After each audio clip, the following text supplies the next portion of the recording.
Hello student, KJ knowledge hub के YouTube channel में आए। आज हम लोग सामान्य ज्ञान के भाग 44 में कुछ नए प्रश्नों के ऊपर चर्चा करते हैं। बारी बारी से इन प्रश्नों के उत्तर को जानने का हम प्रयास करेंगे। पहला सवाल है आज का, WTO यानी वर्ल्ड ट्रेड ऑर्गेनाइजेशन के नवनियुक्त महानिदेशक यानी डायरेक्टर जनरल कौन है? तो देखते हैं, गैट की जगह पर 1 जनवरी 1995 को WTO की स्थापना हुई थी। 1 जनवरी 1995 गैट की जगह पर general agreement traffic and trade 1995 को इसकी स्थापना हुई और इसके प्रथम महानिदेशक जो थे 1995 से 1999 तक रहे, उनका नाम था रेनाटो रूगिएरो। ये 1995 से 1999 तक WTO के महानिदेशक यानी DG रहे। इसके सदस्यों की संख्या 164 है। विश्व के 164 देश जो हैं इसके सदस्य हैं और इसका मुख्यालय जनेवा में है। तो हमारा सवाल है, WTO के नवनियुक्त महानिदेशक यानी डायरेक्टर जनरल कौन है? तो 1 मार्च 2021 को नाइजीरिया की महिला डॉक्टर नागोजी ओकोनाजो-लवेअला को WTO का 7वां महानिदेशक नियुक्त किया गया। हमारा उत्तर होगा डॉक्टर नागोजी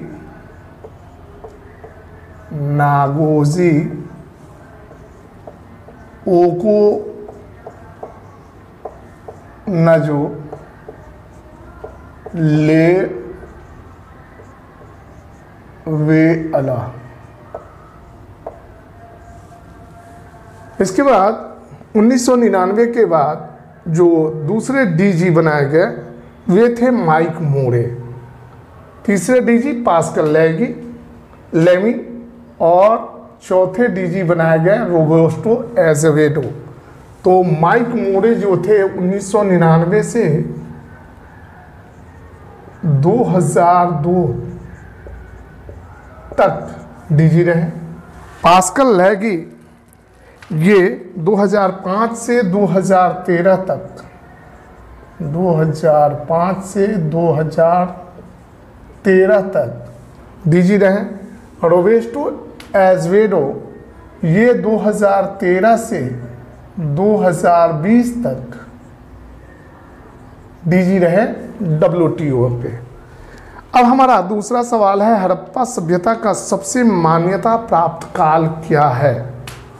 3500 BC से 1800 BC यानी ईसा पूर्व। ईसा के जन्म के पहले के समय को ईसा पूर्व कहते हैं। ईसा के जन्म के बाद के समय को उसको ईस्वी सन कहते हैं। एना डोमिनी AD से कहते हैं और इसको BC से संबोधित किया जाता है। 2800 ईसा पूर्व से 2000 ईसा पूर्व, 2500 ईसा पूर्व से 1750 ईसा पूर्व या 2300 ईसा पूर्व से 1600 ईसा पूर्व। तो हड़प्पा सभ्यता का सबसे मान्यता प्राप्त काल जो है, जो कार्बन डेटिंग विधि के द्वारा ज्ञात की गई है, वह है 2500 ईसा पूर्व से 1750 ईसा पूर्व। 2500 ईसा पूर्व से 1750 ईसा पूर्व का जो काल है, यह हड़प्पा सभ्यता यानी सिंधु घाटी सभ्यता का सबसे मान्यता प्राप्त काल है। अगला सवाल है, 7 क्रमागत प्राकृत संख्याओं का औसत 33 है।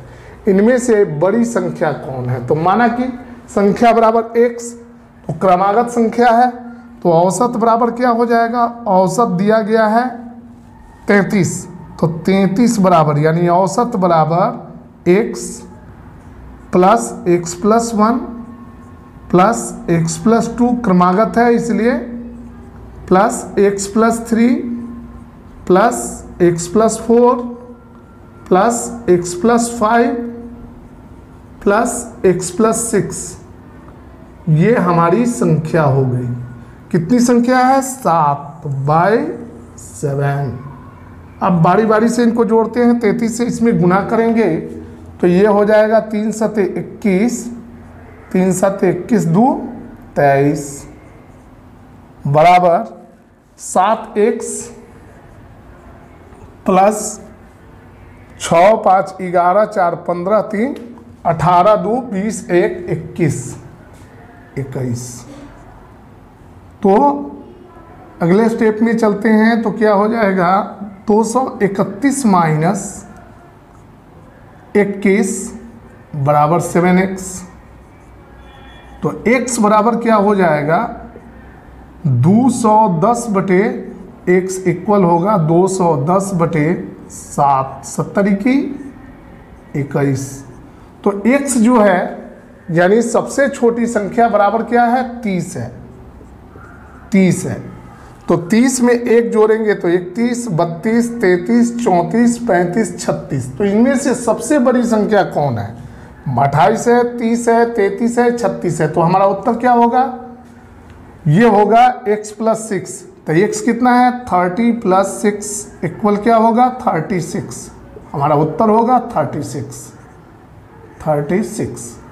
हमारा अगला सवाल है प्रश्न संख्या 4। किस अधिनियम के द्वारा अंग्रेजी सरकार ने भारतीयों को पहली बार विधानमंडल में प्रतिनिधित्व प्रदान किया? भारतीय परिषद अधिनियम 1909, भारतीय परिषद अधिनियम 1919, भारत सरकार अधिनियम 1935, इनमें से कोई नहीं। तो भारत सरकार अधिनियम 1935 के द्वारा भारतीयों को पहली बार विधानमंडल में प्रतिनिधित्व दिया गया। तो हमारा उत्तर होगा भारत सरकार अधिनियम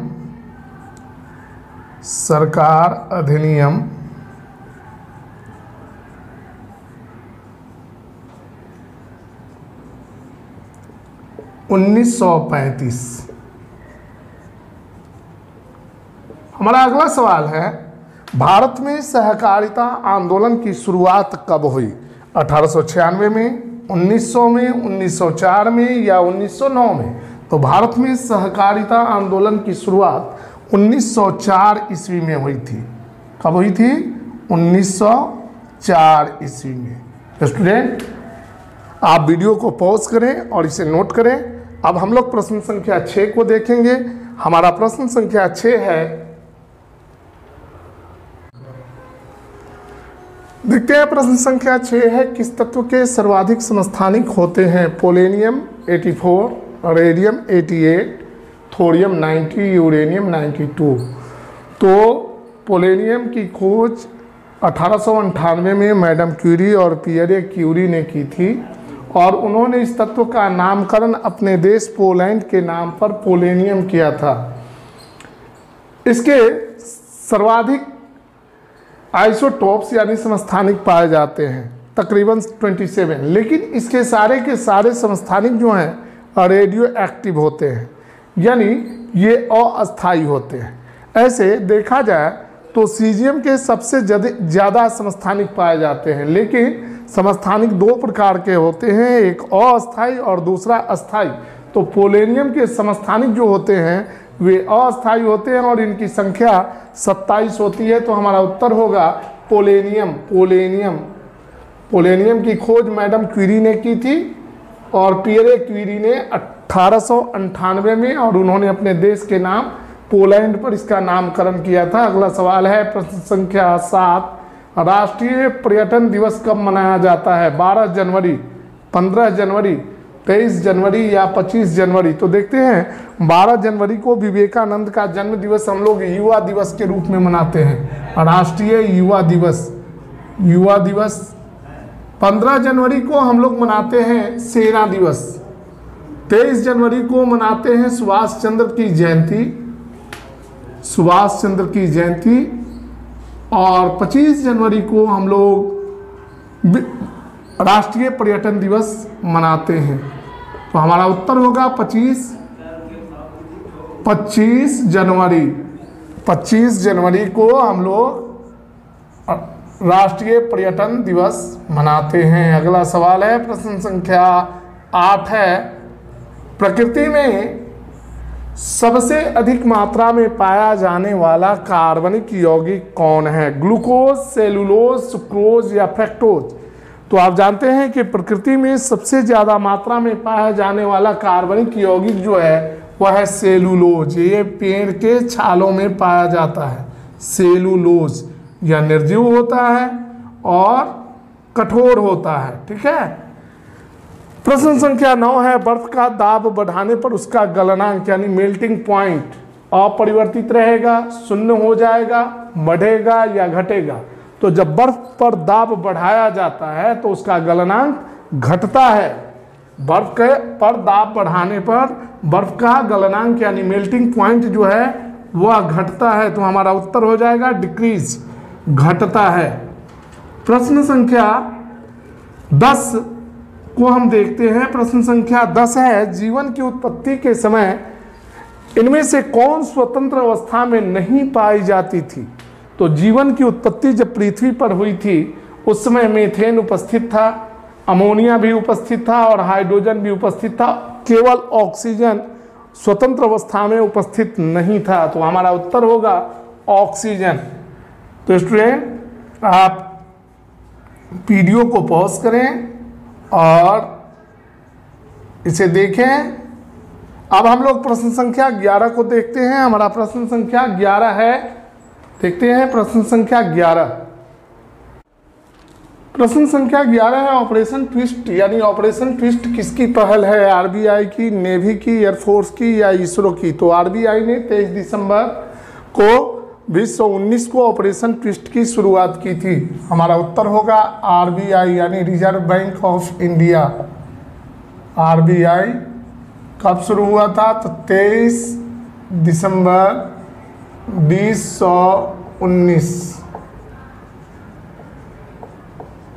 2019 को। प्रश्न संख्या 12 है, भारत में सर्वाधिक मात्रा में कौन सी मिट्टी पाई जाती है? लैटेराइट मिट्टी, लाल मिट्टी, काली मिट्टी या जलोढ़ मिट्टी? तो जैसा कि आपको ज्ञात होगा कि भारत में सबसे ज़्यादा मात्रा में पाया जाने वाला मिट्टी जो है जलोढ़ मिट्टी है। जलोढ़ मिट्टी, जलोढ़ इसलिए कहा जाता है क्योंकि यह जल के द्वारा ढोकर लाई गई मिट्टी है। तो जलोढ़ मिट्टी हमारा उत्तर होगा। हमारा अगला सवाल है, एवोगाड्रो संख्या का मान कितना होता है? 6.022 गुने 10 पर पावर -23, 6.022 गुने 10 पर पावर 23, 6.022 गुने 10 पर पावर 19 या 6.022 गुने 10 पर पावर 24? तो एवोगाड्रो संख्या का मान होता है 6.022 into raise to the power 23। यही हमारा आंसर होगा। अगला सवाल है प्रश्न संख्या 14, सत्यार्थ प्रकाश की रचना किसने की थी? रविन्द्रनाथ टैगोर ने, विवेकानंद ने, दयानंद सरस्वती ने या प्रेमचंद ने? तो 1875 में दयानंद सरस्वती ने आर्य समाज की स्थापना की थी और उस समय उन्होंने एक रचना की थी, पुस्तक की रचना की थी जिसका नाम था सत्यार्थ प्रकाश, यानी सत्य के लिए जो प्रकाश चाहिए उसकी रचना की थी। तो हमारा उत्तर होगा दयानंद सरस्वती। दयानंद सरस्वती कब किया था? 1875 में यह पुस्तक प्रकाशित हुई थी। 1875 में यह पुस्तक प्रकाशित हुई थी और 1875 में दयानंद सरस्वती ने ही आर्य समाज की स्थापना की थी। इनका वास्तविक नाम मूल शंकर था। ठीक है। हमारा प्रश्न संख्या 15 है, WHO यानी वर्ल्ड हेल्थ ऑर्गेनाइजेशन ने श्रीलंका को कब खसरा मुक्त, खसरा एक विषाणु से होने वाली, वायरस से होने वाली बीमारी है जो खासकर बच्चों में होती है, घोषित किया? 2016 में, 2017 में, 2018 में या 2019 में? तो 2019 में वर्ल्ड हेल्थ ऑर्गेनाइजेशन यानी विश्व स्वास्थ्य संगठन ने श्रीलंका को खसरा मुक्त घोषित किया था 2019 में। तो स्टूडेंट इस प्रकार आज हमने आपके समक्ष 15 प्रश्नों को रखा और बारी बारी से उसका विश्लेषण किया। अगर आपको वीडियो अच्छा लगे तो आप इसे लाइक करें, शेयर करें, सब्सक्राइब करें हमारे अगले वीडियो का इंतज़ार करें। तब तक के लिए हम आपसे विदा लेते हैं। धन्यवाद।